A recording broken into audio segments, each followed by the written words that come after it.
Mes chers amis, aujourd'hui je voudrais vous parler du dernier tome de la trilogie de Jane Smiley qui s'appelle donc Notre âge d'or. Donc Jane Smiley est une autrice qui écrit depuis environ 40 ans, qui s'est attachée à traiter toutes sortes de sujets. Donc Jane Smiley s'est lancée dans cette trilogie qui est vraiment une épopée du XXe siècle, qui en fait démarre en 1920 avec donc le premier tome, Nos premiers jours, qui ensuite balaye des années 50 aux années 80, donc il s'agit de Nos révolutions, et le dernier qui démarre en 1986 et qui se termine en 2019.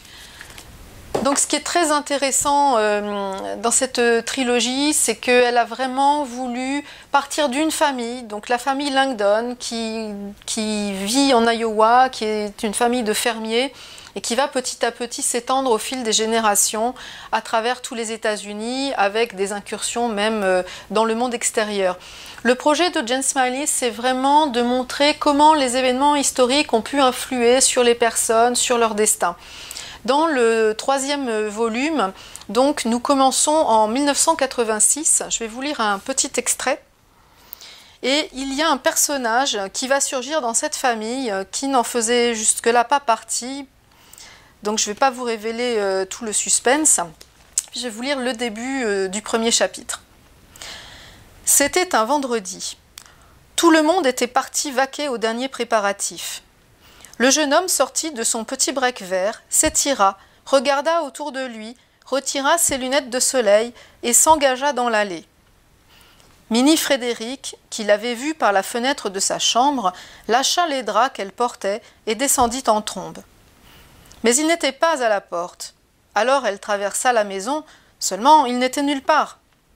Retour à l'intérieur par la cuisine, sortit sur le perron, toujours rien, à part Jessie, son neveu, petit point bruyant qui cultivait le champ de soja à l'est de la haie d'oranger des Osages.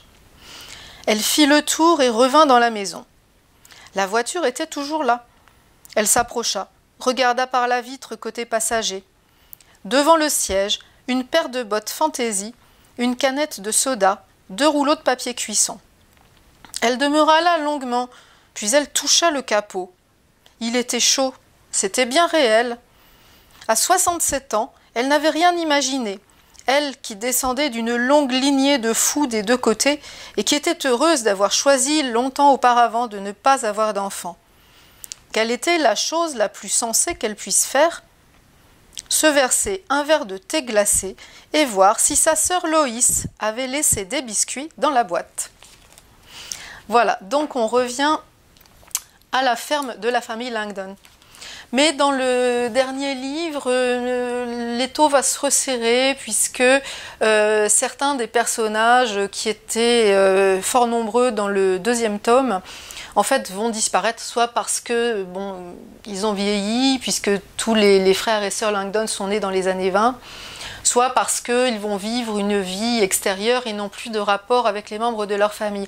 Et petit à petit, l'action en fait va se resserrer principalement sur Richard et Michael, les enfants de Frank et Andy, qui vont l'un se diriger vers la politique, puisque Michael va devenir un représentant du Parti démocrate à Washington, et donc on va pouvoir suivre tous les développements politiques de ces années-là, tandis que son frère, Richard, lui, va être un grand homme d'affaires qui va magouiller dans le business, toutes les bulles spéculatives, etc. Et l'affrontement qui avait démarré dans le deuxième tome va devenir absolument essentiel dans ce troisième tome. Parallèlement, on suit bien entendu toujours le destin de tous ces personnages qu'on avait tellement appréciés dans les livres précédents. Il y a aussi un sujet qui jusque-là était en pointillé, qui va surgir avec beaucoup plus d'importance dans le troisième tome, c'est le rapport à l'environnement. Et en particulier à travers l'agriculture, puisque bien sûr on suit les progrès de l'agriculture, surtout dans le premier tome où on voit le fermier passer de la charrue avec son cheval au tracteur, et puis bon, à la fin bien entendu on arrive à Monsanto avec les graines de maïs transgéniques, etc. Et Jane Smiley a vraiment cette vision des choses que la Terre est tout à fait menacée et contrairement à ce que prétendent notamment les dirigeants des États-Unis, bien sûr il y a des catastrophes qui nous pendent au nez et elle va montrer comment l'agriculture à la fois devient un enjeu spéculatif pour le marché boursier et en même temps les catastrophes que tout cela va produire. Donc je dois dire que le titre évidemment Notre âge d'or est tout à fait ironique, évidemment, puisque ce qu'elle montre, c'est exactement l'inverse. Mais je dois dire que c'est vraiment un livre qui fait réfléchir pour toutes sortes de raisons, et puis qui nous permet néanmoins de finir sur une note qui est assez intéressante, puisque on découvre à la fin qu'en fait il y a un personnage qui a suivi tout au long du chemin tous les événements qui se sont produits, et donc qui revient faire une sorte de synthèse en fait sur ces 100 années de vie américaine. Donc sans doute Jane Smiley a réussi à faire là le portrait de tout un pays sur un siècle, et je dois dire que c'est quand même une tâche assez prodigieuse. Alors ce qui est très intéressant pour moi en tant que traductrice, évidemment d'avoir traduit ces 3 pavés qui représentent une année de travail complète. Alors j'ai pas fait ça d'un seul coup.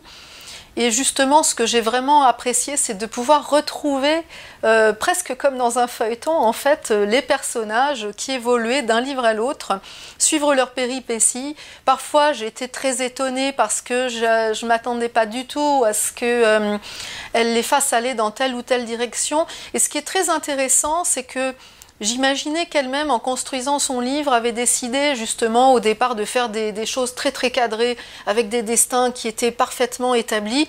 Et je l'imaginais dans son bureau avec des diagrammes partout sur les murs, des tas d'informations. Et en fait, pas du tout. Elle avait tout dans la tête. Elle avait une petite galerie de personnages au départ et elle les a laissés évoluer et prendre eux-mêmes leur destin en main et se diriger vers tel ou tel choix, telle ou telle profession. Et elle a vraiment laissé les choses se construire petit à petit. Et je pense que c'est ça ce qu'on apprécie, c'est la spontanéité qu'on sent dans son travail. Et on n'a pas l'impression justement que tout est prévisible. Et ce que j'ai beaucoup aimé, c'est qu'elle n'a pas hésité à introduire de tout nouveaux personnages.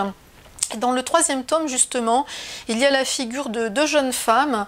Donc l'une qui s'appelle Riley, qui est la femme du nouveau venu, et qui est une militante écologiste. Et puis la dernière descendante des Langdon à être née à la ferme, qui s'appelle Felicity et qui, à la fin, en fait, s'intéresse donc à tout ce qui est l'ingénierie agricole, revient à la fin et se rend compte que autrefois il y avait environ 40 cm d'épaisseur de terreau pour cultiver et qu'aujourd'hui, quand elle mesure, il reste ça, il reste 4 cm d'épaisseur. Ce qui montre bien à quel point les humains ont complètement dévasté les terres bénies sur lesquelles ils avaient pu s'établir. Oui, ce qu'il faut aussi avoir en tête quand on lit le 3e tome, c'est que Jane Smiley a terminé il y a environ 6 ans d'écrire sa trilogie. Donc les dernières années ont été totalement inventées. Alors globalement, c'est vrai que c'est un vrai bonheur de s'immerger dans tout cet univers parce que tout est tellement parfaitement construit qu'en fait on n'a qu'à se laisser porter.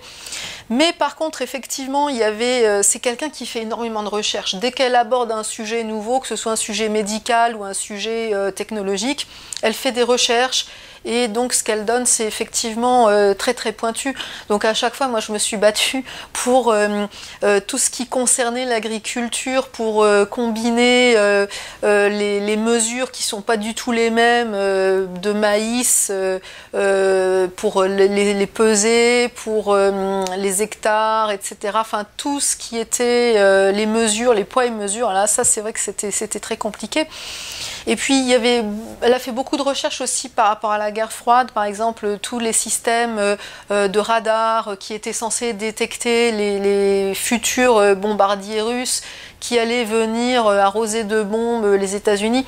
Donc elle a vraiment fait beaucoup de recherches, ce qui moi évidemment m'a obligée de même à faire des recherches pour savoir comment on traduisait tel et tel terme technique.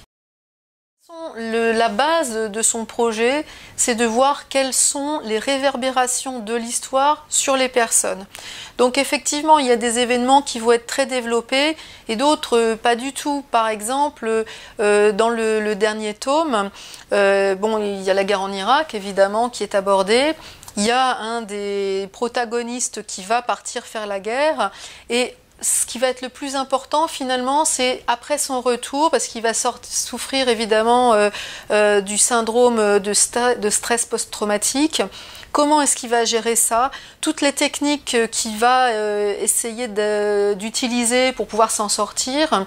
Et finalement, la guerre en Irak est éclipsée par ce syndrome de stress post-traumatique.